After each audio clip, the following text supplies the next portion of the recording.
Without consciousness, there is no full existence.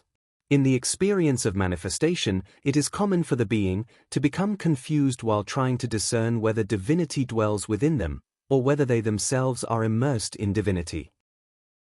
This doubt finds its answer only in knowledge, for it is within knowledge that all the keys to understanding reside.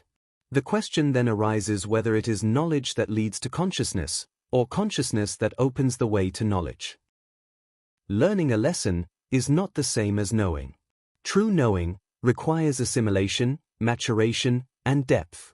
All growth is gradual, and within this process there is always a movement of accumulation. Within accumulation, selectivity manifests itself, and it operates only when consciousness, even if only partially awakened, is present. Without it, the being gathers information, but does not integrate it. Knowledge grants the being the ability to understand the lesson. This understanding strengthens and refines the power to select what should be added, what should be ignored, what needs to be discarded, and what should be dissolved.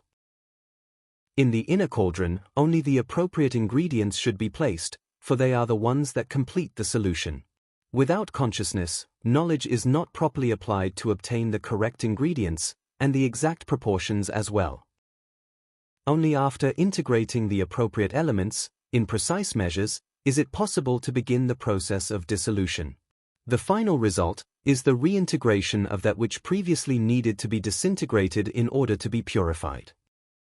This is the natural path that life presents daily, before the sensitivity and perception of all, reflected in the ancient lesson of the purification of metals. In nature, there are no absolute hierarchies, but rather states, moments, and densities that alchemy calls impurities.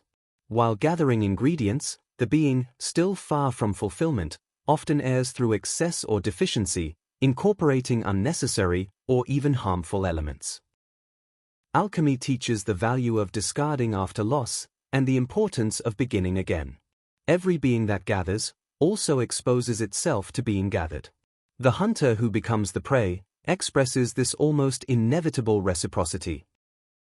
Within the unique universe of each being, one either consumes the world or is consumed by it, becoming yet another source of nourishment in the cycle of existence.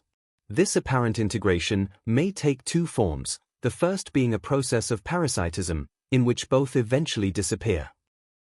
The second is a process of mutualism, in which, through communion, both become one, advancing along the path of eternity that only fulfillment can offer.